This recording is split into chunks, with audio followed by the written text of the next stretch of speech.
Hello everyone, my name is David Varsimashvili.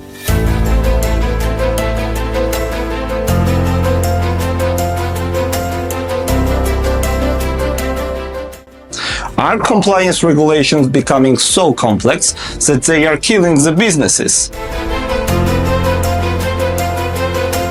This compliance is no longer a side function. It's a core operational requirement. AML assessment is no longer just a regulatory requirement.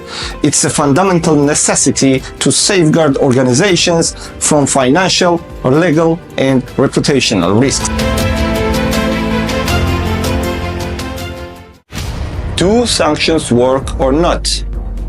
The answer is both yes and no.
Hello, everyone, and thank you very much for tuning in to this amazing webinar brought to you by the Soltesz Institute. My name is Viktoria Soltesz, and I'm the founder of the Institute. And as you know by now, we are fighting for an ethical, transparent payment and banking industry when everybody can be informed and make the right decision when it comes to international payments, banking, transfers, and we discover all of those little details about compliance, technology, user experience, and other parts of payments and banking that usually not that many businesses are paying attention to. So thank you for joining me. I have today Sergey, who is the CEO of Alcoin, and we will be talking about a very interesting topic which is so in right now about crypto compliance and convergence, where fintech meets the future of finance.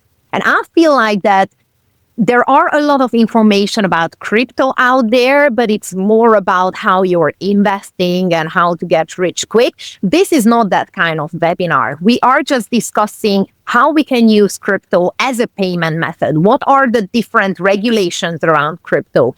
And what is the real risk if you're using crypto versus using the traditional fiat currencies? How banks are having an approach to crypto as opposed to fiat, and what do you really need to know in case that you want to use a crypto as a payment method if you want to add this to the payment mix. So thank you very much, Sergey, to join me today. Please tell us a bit more about yourself. How did you end up in payments and banking, specifically in crypto? What are you doing now in this field? Thank you, Victoria. I hope that's not the last stop I have. So thank you very much for having me today. And I think that's going to be a very interesting conversation we'll have today. For those who don't know me, my name is Sergey. I'm the CEO of the Alcoin company, which is a core banking software as a service provider. And I'm really looking much to contribute to today's talk, in particular to those of you who are planning to launch their neobanks, or perhaps you are already in the industry. So it would be interesting to have, some of the thoughts, ideas to be shared across today. So let's jump in. We've got some questions from the audience, as we usually do, regarding the topic which we are discussing. It just gives a really nice skeleton to the conversation. And the first question is about, what do you think? Is crypto part of fintech? If yes, why? If not, why? What is the main difference between fintech and the traditional fiat currency-based fintech companies? That's a brilliant question, actually. Talking about those definitions, many people, when they hear our name, our company name, Lcoin, they immediately think of some token, a cryptocurrency, or something that kind. And it takes really some time to explain that we are part of tech. And effectively with crypto is not just part of a fintech, is really a most disruptive part. So it's a true combination of a technology, blockchain technology, which is infused with cryptocurrency, and we have a wonderful suite of a new dimension. So it's also the servers, the equipment. So it's all about tech, but it's really make up the decentralized models, and eventually they integrate into traditional financial systems. So that's really an interesting part of fintech, indeed. I can see that a lot of people are complaining about how slow the banks are and how complicated the compliance. And now it's very hard to innovate in terms of technology when you have to deal with a dinosaur kind of underlying system. So a lot of companies started to evaluate stablecoin based transactions internationally, which could be obviously quicker, cheaper. Through the decentralized ledger, it can be more trustworthy, it can be traceable. But there are a lot of questions still around that. What shall be the basis of our banking system? Because we definitely need to revamp that.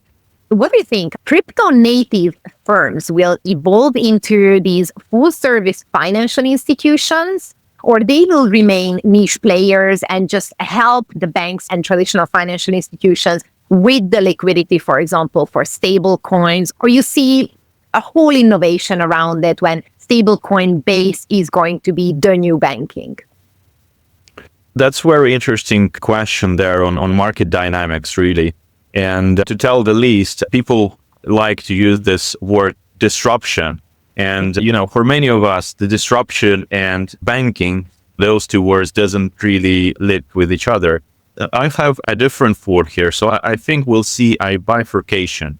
So for instance, there are crypto native firms, especially those with robust compliance framework, scalable technology, strong user base.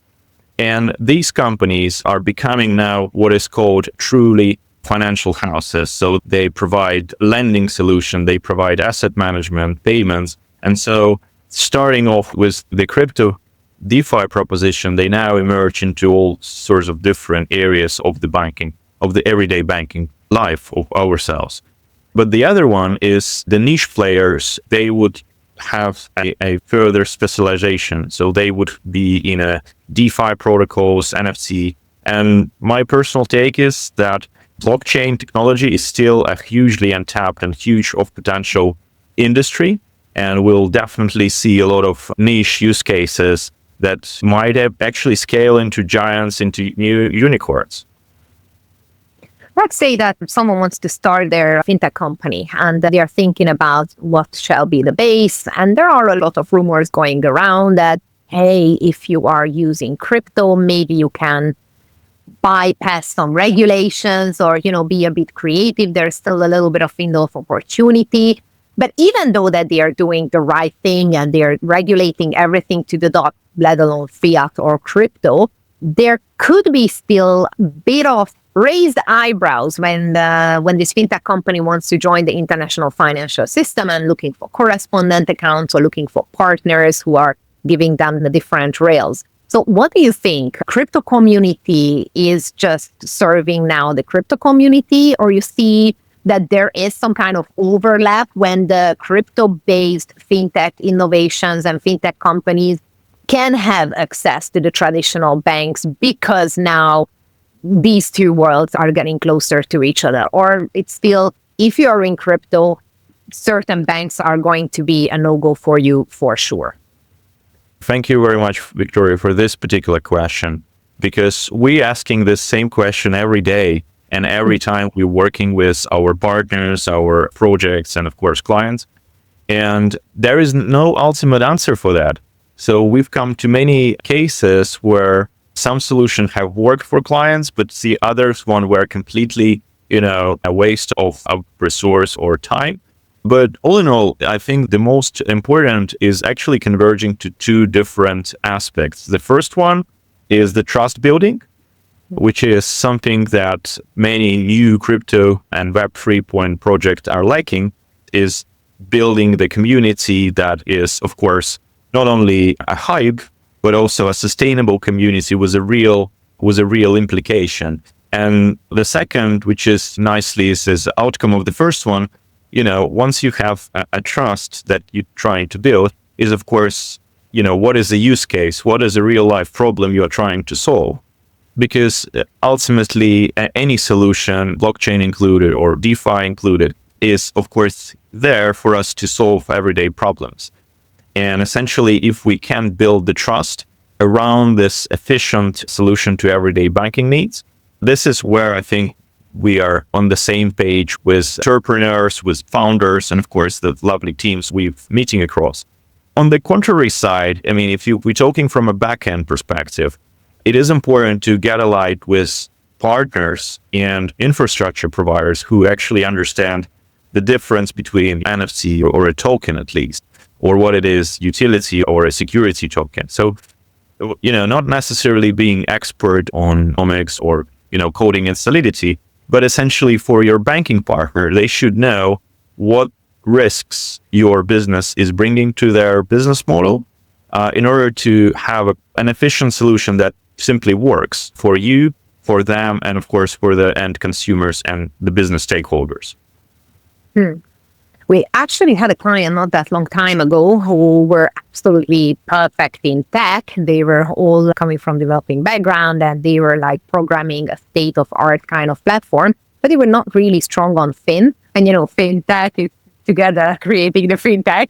So we help them with the understanding of what is the reason why certain banks do not want to work with their setup. And their setup was pretty straightforward. Have a stablecoin based new innovation. It was a wallet service. And in this way, you can send money and receive money much quicker, easier, and obviously cheaper internationally. But their initial thought was going to the big players, going to their high street bank and try to open an account there and get the license and try to serve all of those clients under those financial licenses as a traditional fintech company. But when they tried getting an account with Stripe or going to Citibank or HSBC, that's when they realized that, okay, they don't really want to work with us. Why? We are doing everything what we can. The technology is great. So what do you think? Is it something that you see as well, that as soon as the traditional financial institutions and payment providers see the word crypto or see the word blockchain or has some kind of trigger regarding all of the decentralized technology, they immediately say no, and then the new fintech company is in trouble? Or what do you think? Is it getting better now? Banks are more open to these kind of new companies? It is, again, it's one of those situations where you have really leaped through this case. There is no one size fits all or something that there is some proven path which everybody should take and go there. And it's really simple answer to that is because it's true innovation. Okay, we are creating something new, something absolutely different from what we've used before. So for many institutions that have been there for some time, it's a natural thing to do. Risk perception is some product risk or something that they haven't looked through properly, or perhaps they are afraid of some unidentified risk areas, essentially. But speaking of the projects that are particularly heavy into tech, and not many people actually can understand what the project is behind, for these projects it's important also to get along with the term called compliance. And, for many non-banking people, the compliance is a bit of a new term, right? But essentially, the compliance is really what can bridge the gap between the banking partner and, of course, the DeFi project. Is if there is some kind of a rule that is followed by the people and the business when dealing with clients, when dealing with end users, there is, of course, a natural build-up of mutual respect or understanding. But having said that, that there would be cases where institutions are risk averse, and no matter how hard you try, there is simply no room for your project within their strategy plans. And for this case, my advice would be, if I may say advices here in this room, would go along with partners and banks who actually understand your needs. There are a lot of banks in the world, worldwide. There are crypto-friendly banks, especially now, who are betting on the newer industry and who want to change the competitive landscape. So this would be institutions and banks, neobanks, for instance, who would be crypto-friendly and perhaps support the business that, traditional institutions perceive as no-go or too high risk, for instance, traditionally. But I think it's just so hard because everybody's first idea is to go to the legal team. And if the legal team says that you are legal, you are not breaking any rules, technically you can do it, but then you go out in the market and try to find partners and everybody is rejecting you, then there is a kind of like a paradox situation that in one way I'm doing everything right, but in another way no one wants to work with me. What is wrong and where do I go wrong? And unfortunately, all of these banks and financial institutions, because they are private institutions, they don't even have to justify why they don't want to work with you. So I have seen cases when they made a very subjective decision on a no simply because they checked the CV of the owner and it turns out that the person was not involved in fintech before. So for sure, it's not going to catch up. So some blatantly minuscule reasons, then you spend so much time and energy and effort into the project just to break your nose when you're hitting the wall wherever you go and looking for partners, right? So I think this is also a very important aspect that you as a company need to understand that, yes, at one point you're legal and yes, the legal advisors can tell you that, yes, you're doing everything by the book or there is no regulation, therefore you're not breaking any rules. But it's a whole different story to find banks and payment provider partners who want to work with you, right? Is this something that you also see, or is it just me? No, I really feel you here. I really feel you there, absolutely. And to tell you the least, it's really a frustrating situation. More not only the feelings, but also the investor side, because the bank account, bizarrely, is the place you pay people salaries, you pays taxes, and of course interact with the government, but also with some of the suppliers. So without having the bank account, even for DeFi project, may be a barrier for some operational matters. Again, perhaps here would be interesting for our listeners to just go and consider what different jurisdictions have in terms of the licensing, and perhaps some of the licensing is suitable for various different businesses. And licensing should not be perceived as a bargain or a slowdown factor. We have a different take here on licensing, is that it can actually discuss and define the rules that the market participant should follow. And it would be interesting from that angle to look again at the project, and perhaps legally everything is there, but just having this batch on top of your business or some audit there actually may add a significant difference to what it is. Yeah, my personal opinion, actually, when you're looking for a license or you're trying to gain a license, I think it's 90% because you want to satisfy your partners and payment providers who are then stronger the license you got. They became less risky, obviously cheaper, better terms and conditions because there's less risk around you because you're regulated under a stricter license. And around 10% to show to your client. So the licensing became that kind of tick box of having connection to the relevant partners or payment providers so you can actually join into the international finances, right? But I'm very glad that you mentioned this regulation because I can see that there are new regulations coming on, but somehow whatever is happening in, let's say, in Dubai, it's a totally different kind of regulation than what's happening in Europe, right? So that's the next question as well about MiCA readiness and regulation. What are your thoughts on the challenges, opportunities of the directive? What do you think? Does it make sense? Is it a good regulation? Would you change something? Do you see that it hinders innovation? It's like, tell me everything, what you think about it. The first thing I can tell is quite a long one to read, right? So we can start with this one. But, jokes aside, what MiCA did is something no regulation did before. It's a major leap forward, actually. on regulating and giving the market clarity for crypto in Europe, at least.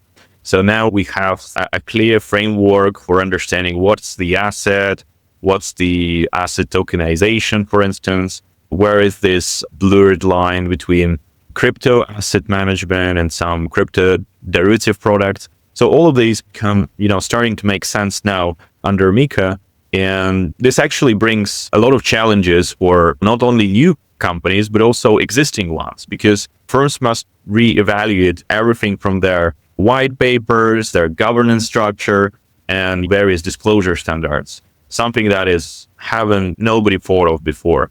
For newcomers, this may not be a implication intense exercise because they are starting, they are greenfield, they are about to launch to the market. But if we consider existing companies, the ever-increasing bargain of compliance, and for instance, the MiCA regulation, it may be a mandatory requirement for your business. And if it is so, then it may actually jeopardize the economy of the business and investor trusts in the long run. But, speaking of the opportunity side, of course, regulatory incentivized, clear framework, structured approach, like play by the book and you're going to be fine. And within this environment, investors are happy to invest because what we're doing with the regulation, we're making something that is high return, high risk of a Web3 or crypto project. So we're lowering this risk down while keeping the high growth opportunity still in the room. And I think it's very interesting to see how institution will adapt to the MiCA in the short and of course long run. But it's in the essence, it's a legitimized milestone that could set a global, case for a balanced crypto regulation. So perhaps few jurisdictions are gonna make it less strict as MiCA, but still having a regulation is great from institutional perspective and of course from those traditional institutions that we have discussed earlier today. And you don't think that it's going to put Europe in a position when there are less and less companies who are interested to be regulated under Europe because it's just too complicated and too much of a paperwork, and it's overall one of the strictest, if it's not the strictest, crypto regulation out there. And then maybe they go somewhere else. What comes to my mind is actually 2018, where there was the PSD2, the revised payment service directive that was entering into the market. And a lot of people back then were discussing, stating, and actually criticizing the PSD2 because it introduced two notions as account information provider and payment initiation provider, which was completely new to the market. And many experts actually were very concerned over the security because what it is, in essence, is an open banking interface, which would essentially let accessing your banking data to anyone. With this data liberty, it sounds great, but it comes at the cost of increased security and, of course, potential cyber attacks and etc. What I think with MiCA is, of course, there are businesses who seek some deregulation or perhaps regulatory arbitrage. And for these cases, there is still a gap in different jurisdictions, even across the EU, for instance. But this is already a signal. It's a market signal, and there are going to be no reverse for that or undoing of this action. And we'll see some other jurisdictions will join that.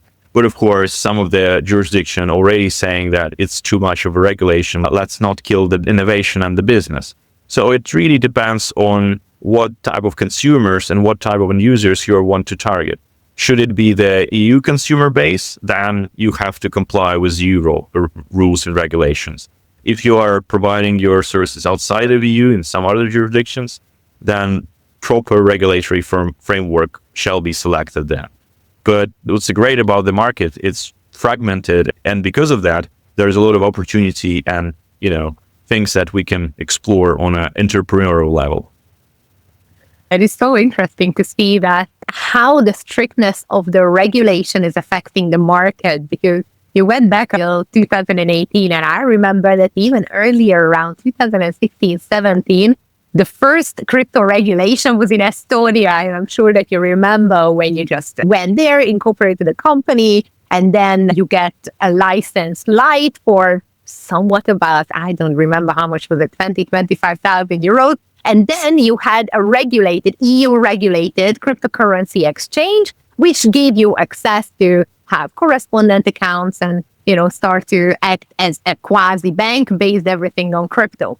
And then when the regulator realized that what's happening, there was thousands and thousands of those companies. I remember there was big scandal as well, that there was a lot of misuse of that license. Then the regulator started to implement stricter rules. And then the payment providers and all of those correspondent banks said that as well, that yes, I accept an EU license, except the Estonian license. So it was really interesting to see that how the strictness of the license was really affecting the market's hunger to go to certain jurisdictions. And that's what's happening today as well, that if the license is very strict, it's a MiCA license, and then it's so complex, then companies say that I don't even want to deal with it. I'm going somewhere which is good enough for my payment providers, good enough for my banks, but it's not overwhelmingly putting a lot of pressure on me and on my operation to adhere to all the regulation to the dot, right? So it's interesting to see that this regulation is a double-edged sword of like doing the right thing, but not scare the businesses away,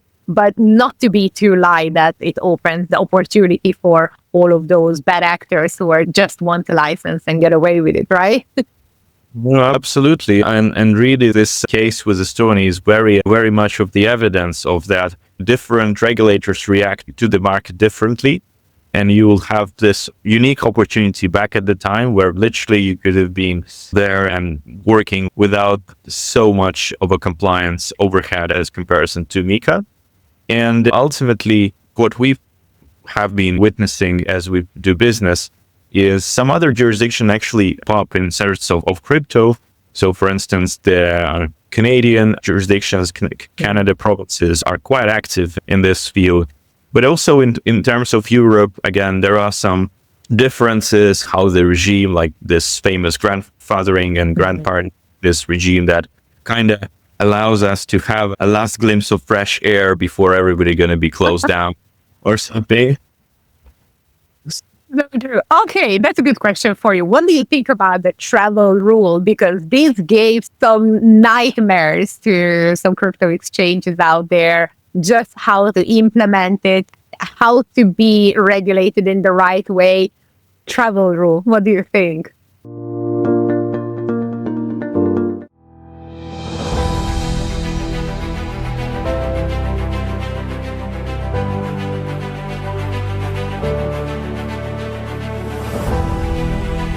Hello everyone, my name is Viktoria Soltesz and I'm the founder of the Soltesz Institute.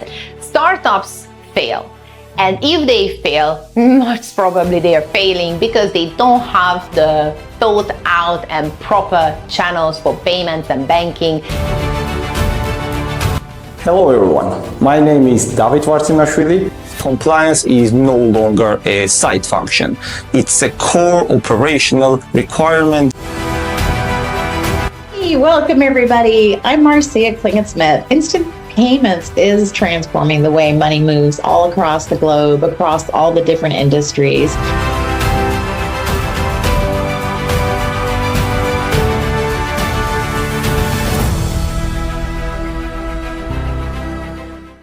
Travel rule, what do you think? Friend or foe? Well, when I first read about it, it was kind of like we're trying to catch different witches or something. Because for me, really much do feel that the blockchain is already transparent enough for any checks inside of the transaction. So the traceability is there, whether it's native token or some other networks there. And essentially, when we added travel rule, we've had to do double work because now all of a sudden we had to actually understand not only the blockchain semantics, but also add a little bit of a proper banking layer, like as you would find with anti-money laundering directives, where the correspondence bank should do something about transactions they should investigate. So clearly we have turned somewhere in this junction and decided that, okay, let's take a path where crypto and blockchain becomes a subsection of banking products. And this is where it all began, right? The travel rule, and actually it's evolving one. It's not just we need to to check the holder of the wallet.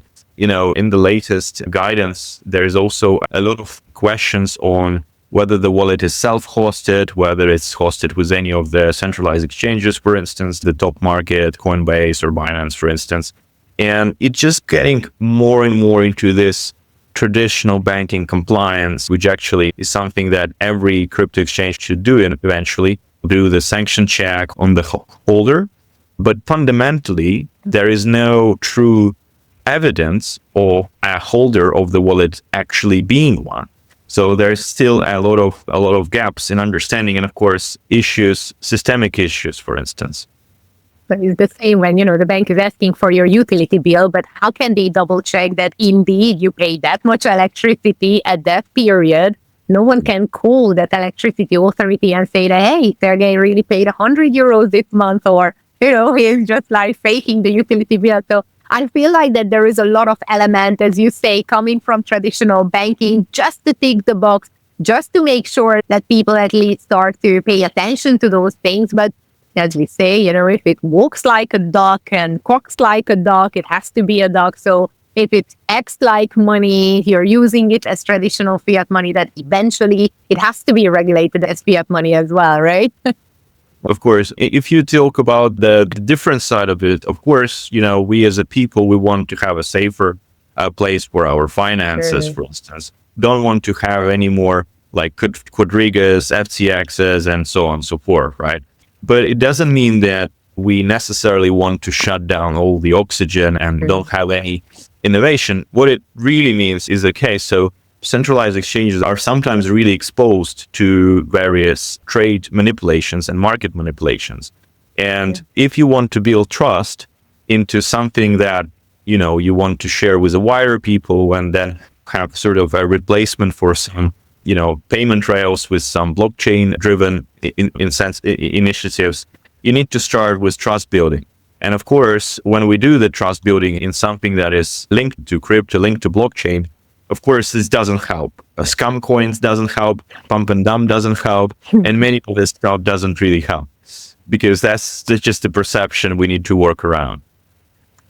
That's so true. I was talking to someone the other day, and the person said that, we just see 1920s over again. It's just all the market manipulation now is just used by crypto. So it's just funny how the history repeats itself, right?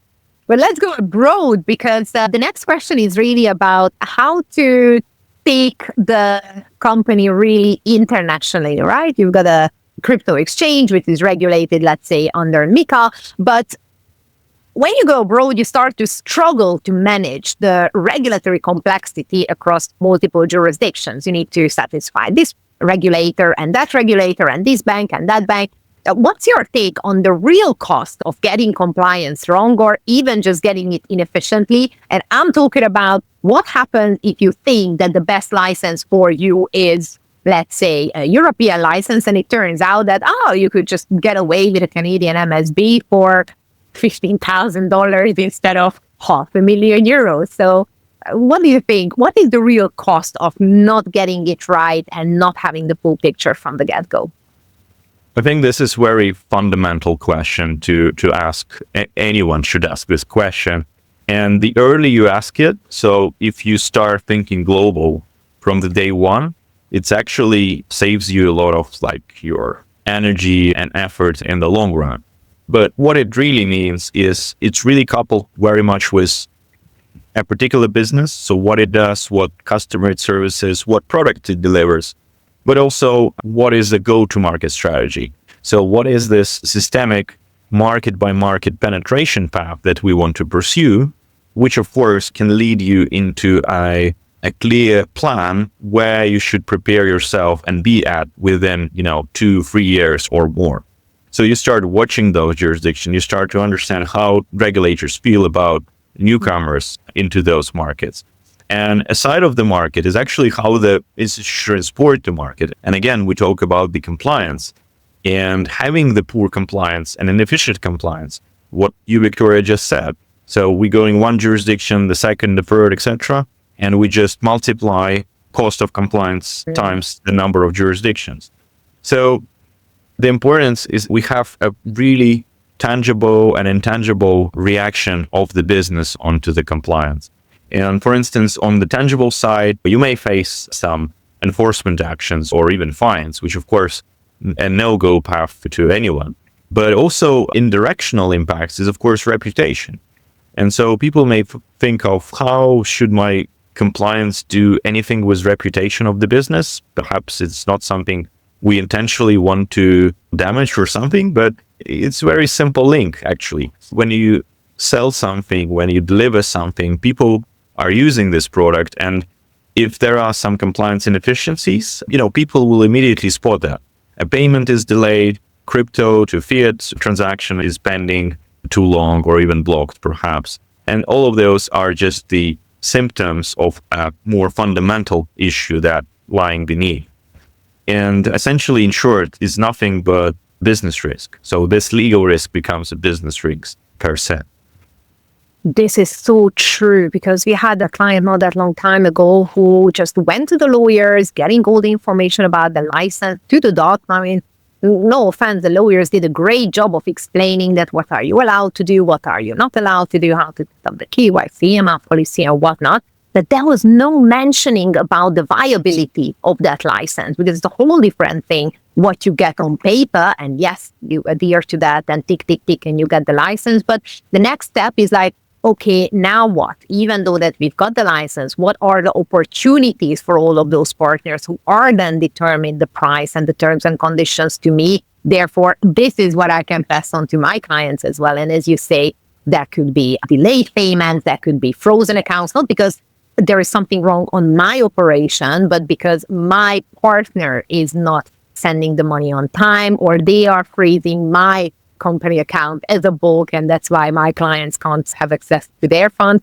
So it's a balancing act, how you are balancing the license, how much licensing is too much, how much licensing is too little, with the reputation, with the viability, with the customer service. So it's a very complex case, and you can't just expect lawyers to tell you that, yes, those are the licensing requirements and that's it, because maybe the regulator takes their time, and maybe after 3 years you still don't have the license, even though that you tick all the boxes. And of course, shareholders are getting a bit more frustrated. When do we go to market? What can we do? And that's when obviously the problems happen. But what do you think? This is the next question about as well, that how should fintech balance the innovation speed with the burden of the multi-jurisdictional compliance? And I think what the question means here is that, let's say you've got multiple licenses in multiple jurisdictions. One is allowing you to do something, one doesn't. What is the kind of risk that you can take of, okay, even though that license doesn't allow me to do something, how can I innovate within the existing license and maybe just slice up the transactions in an operation, which is regarding this license, I'm doing everything under that, but I can go a bit more innovative under a different license. Well, we're now moving truly global scale, Viktoria, with yourself. Yeah. And, it's almost like we're building a new Google or Alibaba in Europe now. So, but again, the innovation is come with a compromise, and we can, of course, use the word as a balancing act, as a neat balancing act. Fintechs, especially those who have a cross-border proposition, especially those who deal with different countries in different currencies, should build compliance into their product and into their product lifecycle even. So it's not just we are doing a new release, you're adding some features, some knobs, some buttons so that users are 360 degrees happy. But ultimately, we are thinking smart about the regulation that are associated with the product you have. And then if this means essentially what it means investing into solutions like modular solutions within where you can argue whether it's a low code environment or no code environment or something that is jurisdiction agnostic, for instance. But in essence, it's very simple. If you have this feeling that this regulation is about to change, then it should be as your process variable. It should not be taken as granted.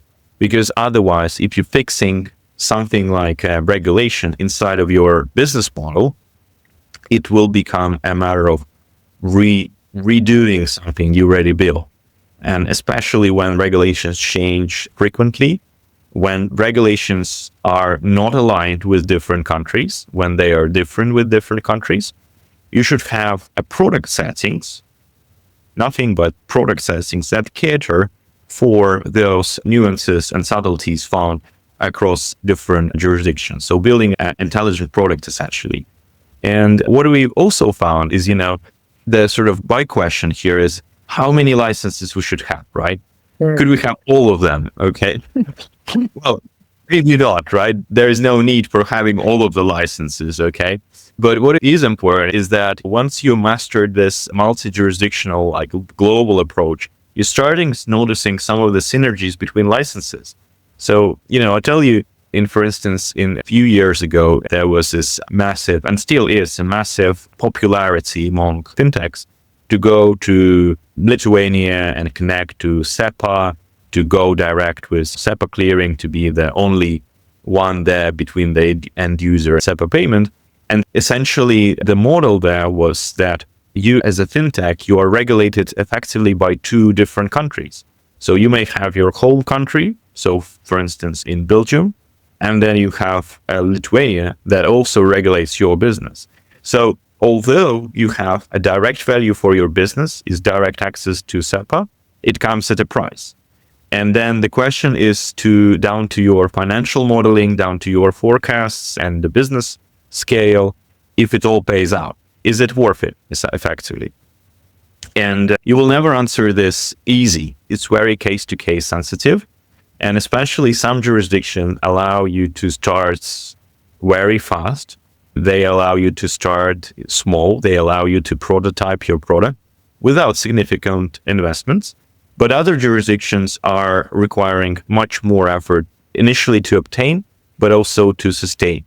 So this is a very interesting game where you can start the business off, accelerate your customer base, your flows, and then try to legalize your parts of the business in more, home type jurisdictions.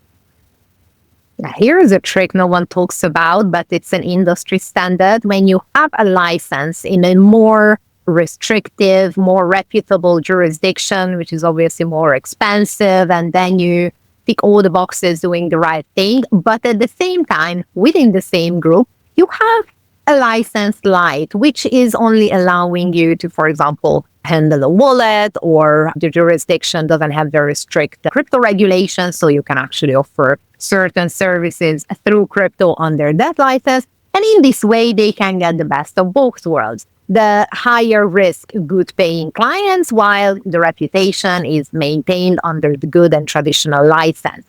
Is it just me, or is it something that you also see that there could be, even within the group, some kind of arbitrage opportunity of innovating more and taking more risks under cheaper and easier to acquire license? In the meantime, they have a more robust and proper license where all the good customers are getting onboarded.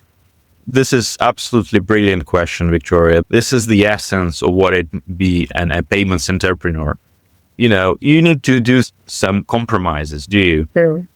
You have the customer portfolio that may be very different into the properties of customers. So some customers, they need to have just local payments and nothing else, but they need speed.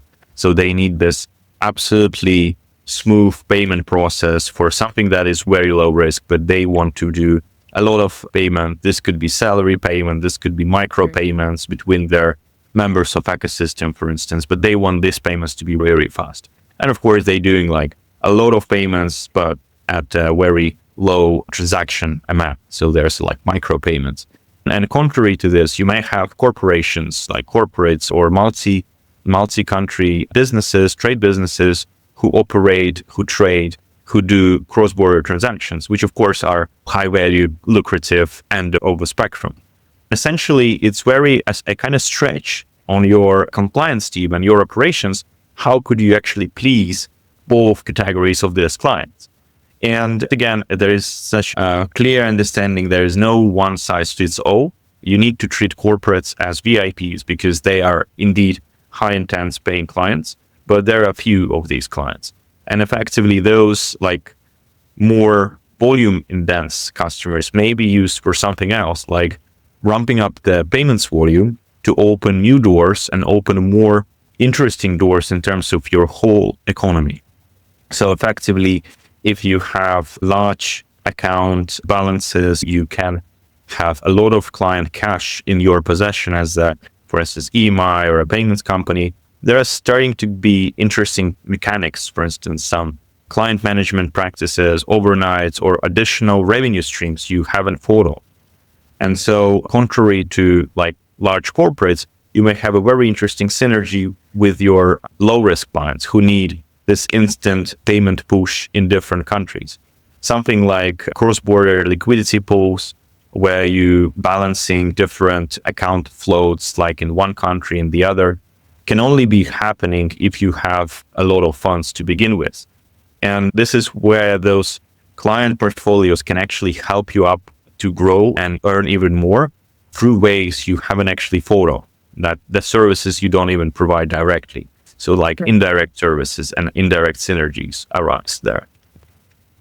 Nice. Now tell me everything, how technology can help all of those clients who are now thinking about setting up a crypto exchange, setting up their own fintech company, how technology can advise beyond just doing the bare minimum, which is obviously providing a platform and providing the integrations and doing what the technology does. But a good technology provider can also help me with, it works for the others, maybe it works for you, or giving you any kind of market intelligence as well, right? A bit of hand-holding, a bit of insider information that you might not get from your lawyers, you might not get from your finance team, right? So tell me how technology can actually support all of those success.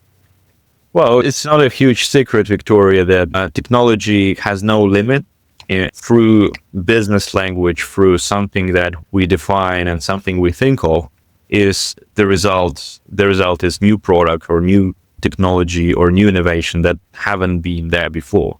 And it's actually coming through a conversation, through a communication, where we can actually talk through all of those flows, all of those processes, and actually ask a lot of questions. Some of these questions can be very dumb, some of them very hard, but that's where the heart of the product is through. So we need to have a proper statement. And in the other side, so where we have some different insights, what we try to build is we try to build ecosystems and some partnerships opportunity between our projects and, of course, partners we have outbound, inbound, because they already have solved this task and they have already cut through the woods. They just been there, done there, and essentially they have got some expertise and some business knowledge. And what we really want to facilitate is the exchange of this business knowledge on the operational level.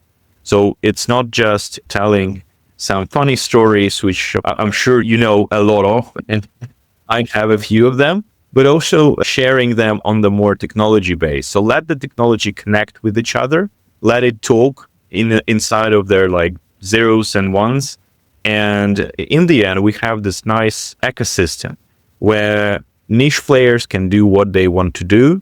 They are then supported by more broader financial houses that can accommodate various types of risk profiles and different propositions.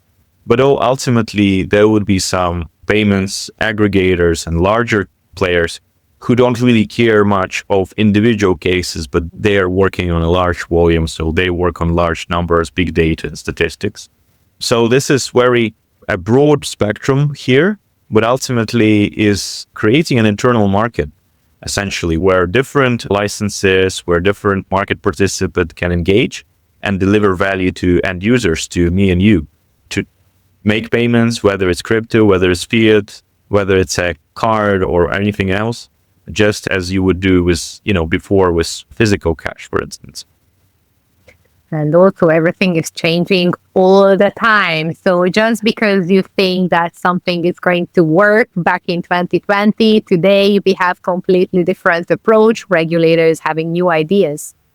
The environment is changing, your company is changing, you realize that I was thinking I'm serving those clients, but it turns out that I've got more interest from different risk level clients, maybe coming from different jurisdictions.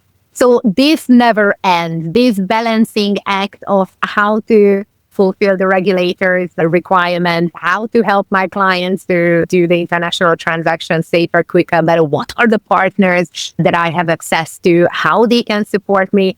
Everything is changing all the time. And of course, technology is also changing with the new innovations. Maybe you paid so much for development yesterday, and today you can actually just replace that cost with AI or any kind of other innovation. So I think this conversation just never ends, because there's always something going to come up which is easier, safer, cheaper, better. And of course, your technology provider shall be there to support you in this journey. Am I saying right? We're all evolving here, Viktoria. We don't know, maybe tomorrow we will just invite an AI agent here and you're going to be talking the full hour there. But what I think is still we need to add a little bit of personal touch, their charisma, and of course share some interesting insights with real people, because that's what matters the most, is actually the people conversation and communication with each other.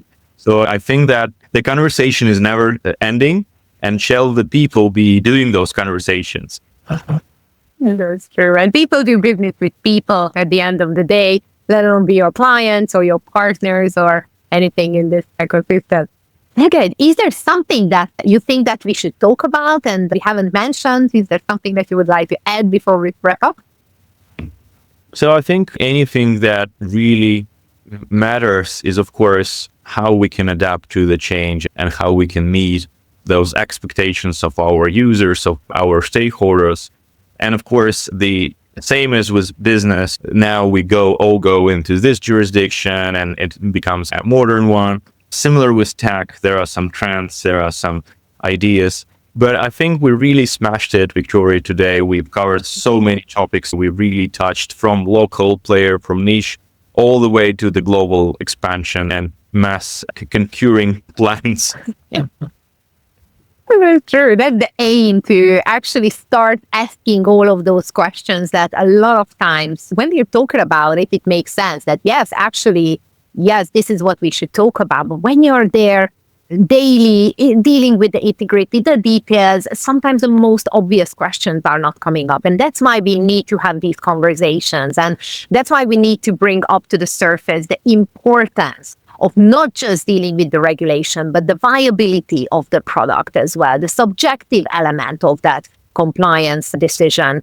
Who is willing to work with you? As you said, the human touch to that too. Because the more we talk about these things, that's how we can actually put relevant standards in this industry and make sure that it's ethical and transparent and trustworthy, basically, for everyone involved.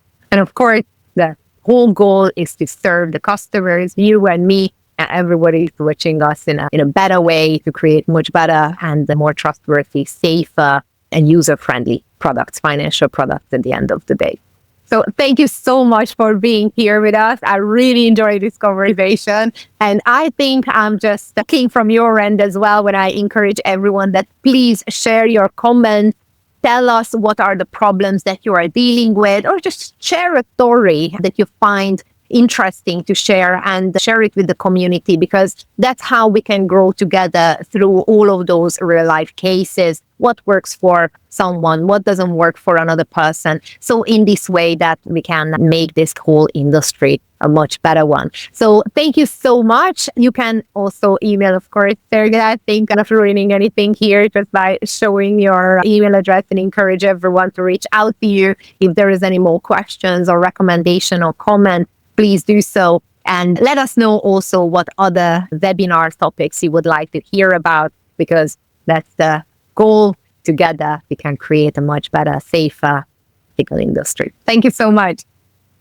Thank you. Thank you, Viktoria. It was absolute pleasure to be in today, and wonderful conversation. Thank you so much. That's a pleasure. Thank you. Hey, welcome everybody. I'm Marcia Klingon-Smith.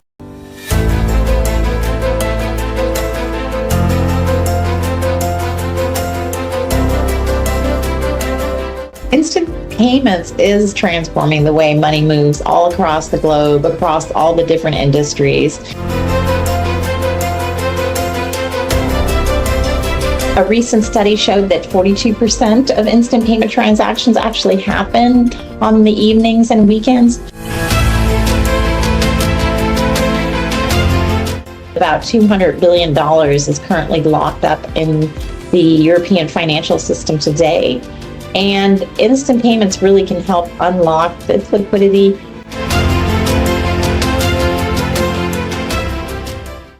The future of finance is instant, and those who adapt will thrive.